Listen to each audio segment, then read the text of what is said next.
Among the Hidden by Margaret Peterson Haddix, Chapter 21. In February, Dad got the letter from the government forbidding him from trying to grow anything indoors. It has come to our attention that you have been purchasing excess amounts of plastic pipe, such as is used in the germination, cultivation, and development of vegetative matter in an interior structure, the letter began. Due to the preponderance of such agricultural methods in the cultivation of illegal substances, we order you to cease and desist immediately. Luke read the letter at supper, after everybody else in the family had had a stab at trying to figure out what it meant. Somehow, after reading all the big books that Jen had loaned him, he didn't find the fancy words so daunting. They want you to stop, Luke said. They're scared you're going to grow something illegal.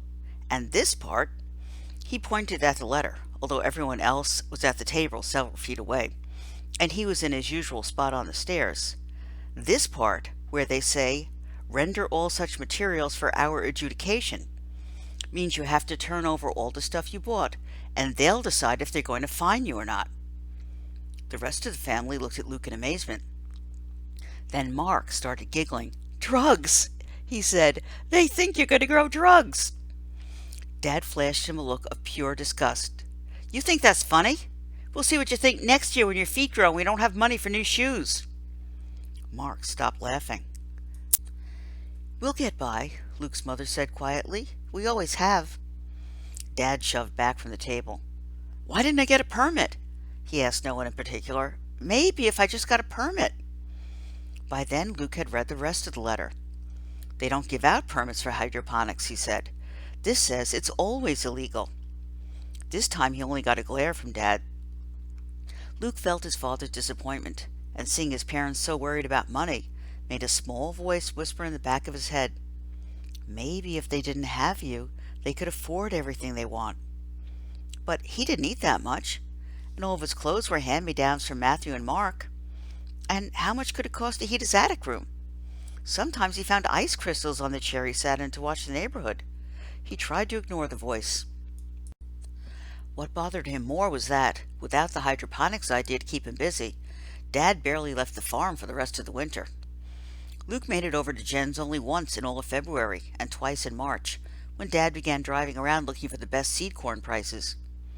But each time Jen greeted him with big hugs and acted genuinely thrilled to see him. Her tantrum in January seemed forgotten. One day the two of them made a huge mess of the Talbots' kitchen by baking cookies. Won't your parents mind? Luke asked when Jen scolded him for attempting to clean the flour handprints off the cabinets and refrigerator and stove. Are you kidding? I want this preserved. They'll be thrilled to see any sign of domesticity on my part, Jen said. Another time they played board games all morning, sprawled out on the floor of the Talbots' family room. The third day they just spent the whole time talking. Jen kept Luke enthralled with stories of places she'd been, people she'd met, and things she'd seen. When I was little, Mom used to take me to a playgroup that was all third children, Jen said. She giggled. The thing was, it was all government officials' kids. I think some of the parents didn't even like the kids. They just thought it was a status symbol to break the population law and get away with it. What'd you do at the playgroup? Luke asked. Played, of course. Everybody had a lot of toys. And one of the kids had a dog he brought with him sometimes, and we all took turns feeding it dog biscuits. Those people had pets too? Luke asked incredulously. Well, they were barons, Jen said. Luke frowned. He slid down in the soft couch, so different from anything in his house. My dad says that when he was little, just about everyone he knew had pets. He had a dog named Bootsy and a cat named Stripe. He talks about them all the time. Why'd the government make pets illegal? Oh, the food thing, Jen said. She took a chocolate chip cookie from a pack they were sharing and waved it for emphasis. Without dogs and cats, there's more food for humans. My dad says if it weren't for the barons breaking the law, lots of species would have gone extinct. Luke looked at the cookie in his own hand. So now he was supposed to feel guilty about eating food that should have gone to animals, as well as to other people? Jen saw his expression. Hey, don't go dopey on me, she said. It's all a scam, remember? There's more than enough food in the world, especially now that there aren't enough babies being born. What? Luke said. Well, besides passing the population law, the government went on this big campaign to make women think it was something evil to get pregnant and have kids. They put up posters in all the cities with things like, "Who's the worst criminal?" under a picture of a pregnant lady and, I don't know, some tough-looking crooks. And then, if you read the whole sign, it'll tell you the woman was the worst of all. Another one, Jen giggled. It had a picture of a huge pregnant belly with the label, "Ladies, do you want to look like this?" And women aren't allowed to go anywhere once they get pregnant. So now, my dad told me, there are so few babies being born that the population is going to be cut in half. Luke shook his head, confused as usual. So why doesn't the government take down the signs and let people have as many babies as they want? Jen rolled her eyes. Luke, you've got to quit thinking that this makes any sense, Jen said. It's the government, remember? That's why we've got to have the rally. Luke changed the subject as quickly as he could. What do women do if they can't go anywhere the whole time they're pregnant?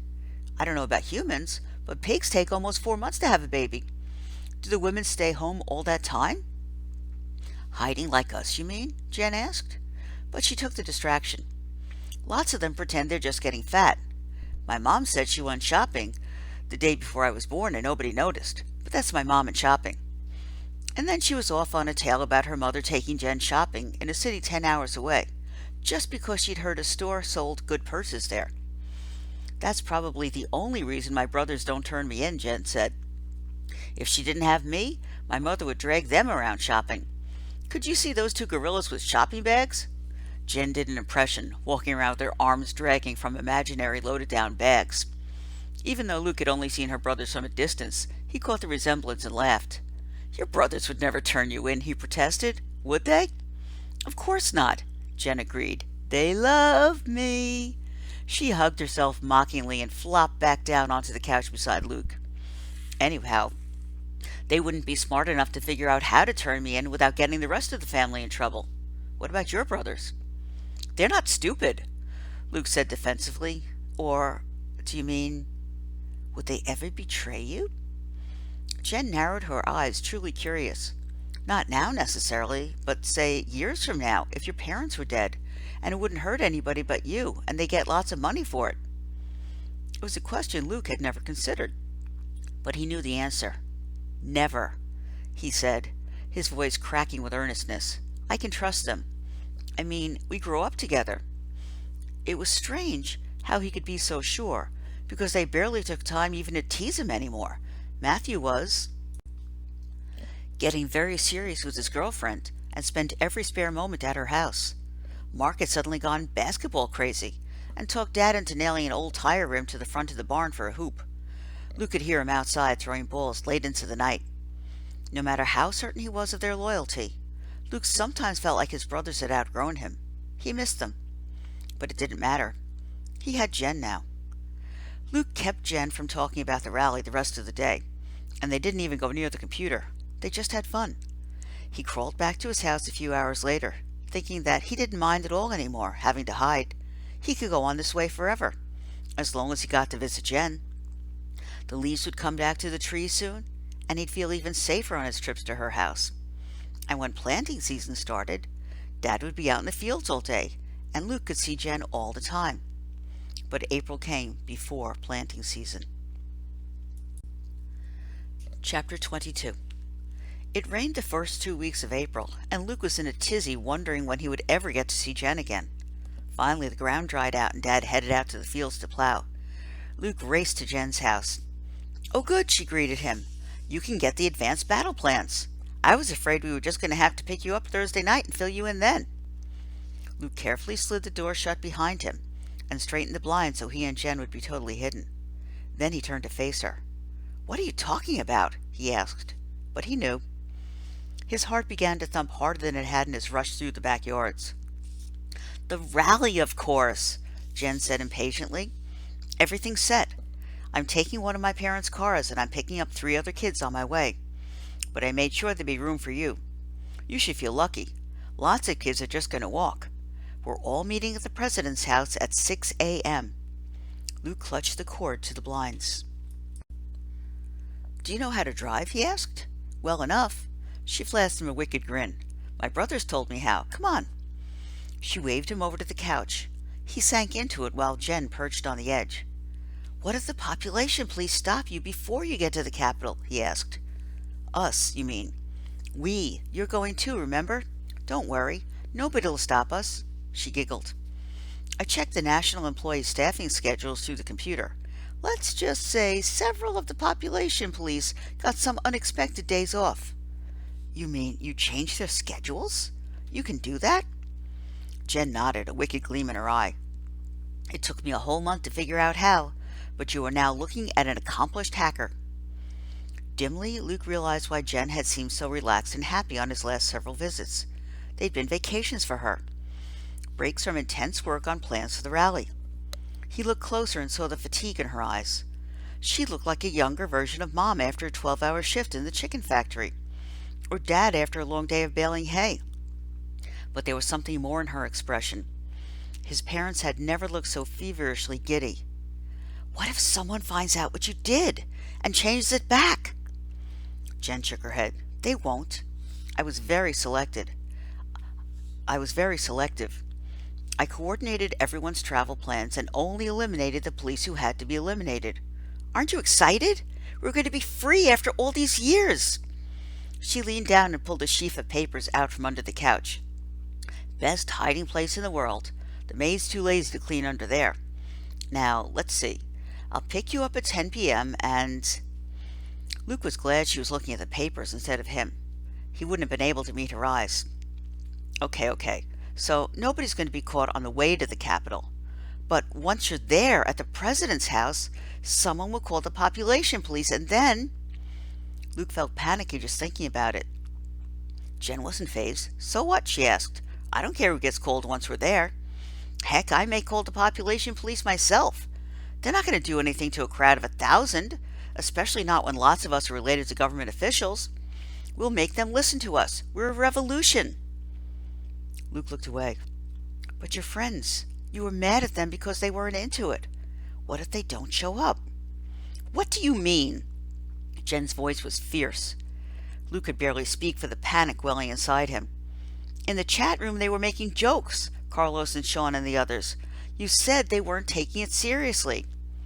Oh, that was a long time ago. They're all on board.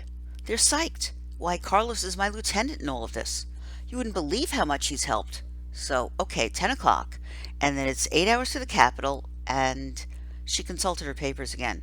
What kind of sign do you want to carry? I deserve a life, or end the population law now, or this is one I found in an old book. Give me liberty or give me death. Luke tried to imagine what Jen seemed to be taking for granted. He could get in a car. He'd sat in the pickup in the barn. A car wouldn't be much different. And for 8 hours that would be all he had to do. Sit. Not that difficult. Except that panic would be coursing through him for the entire 8 hours because of where the car was going. And then to get out in public at the president's house? And carry a sign? His imagination failed. He broke out in a cold sweat. Jen, he started. Yes? Jen waited. The silence between them seemed to be growing like a balloon. Luke struggled to speak. I can't go. Jen gaped at him. I can't, he said again weakly. Jen shook her head briskly. Yes, you can, she said. I know you're scared. Who isn't? But this is important. Do you want to hide all your life, or do you want to change history? Luke made a stab at humor. Isn't there another choice? Jen didn't laugh. She sprang from the couch. Another choice? Another choice? She paced, then jerked back to face Luke. Sure, you could be a coward and hope someone else changes the world for you. You could hide up in that attic of yours until someone knocks at your door and says, oh yeah, they freed the hidden. Want to come out? Is that what you want? Luke didn't answer. You've got to come, Luke, or you'll hate yourself the rest of your life. When you don't have to hide anymore, even years from now, there'll always be a small part of you whispering, I don't deserve this. I didn't fight for it. I'm not worth it. And you are, Luke, you are. You're smart and funny and nice, And you should be living life instead of being buried alive in that old house of yours. Maybe I just don't mind hiding as much as you do, Luke whispered. Jen faced him squarely, her gaze unwavering. Yes, you do. You hate walls as much as I do, maybe more. Have you ever listened to yourself? Every time you talk about how you used to go outdoors and work in the garden or something, you glow, you're alive. Even if you don't want anything else, don't you want to get the outdoors back? What Luke wanted was to get away from Jen, because she was right. Everything she said was right. But that couldn't mean he had to go. He huddled deeper in the couch. I'm not brave like you, he said. Jen grabbed his shoulders and peered into his eyes. Oh yeah, she said. You dared to come over here, didn't you? And here's something. Why are you always the one who makes the trip? Ever think of that? If I'm so much braver, how come I'm not risking my life to see you? There were 1,000 answers to that. Because I found you first. Because your house is safer than mine.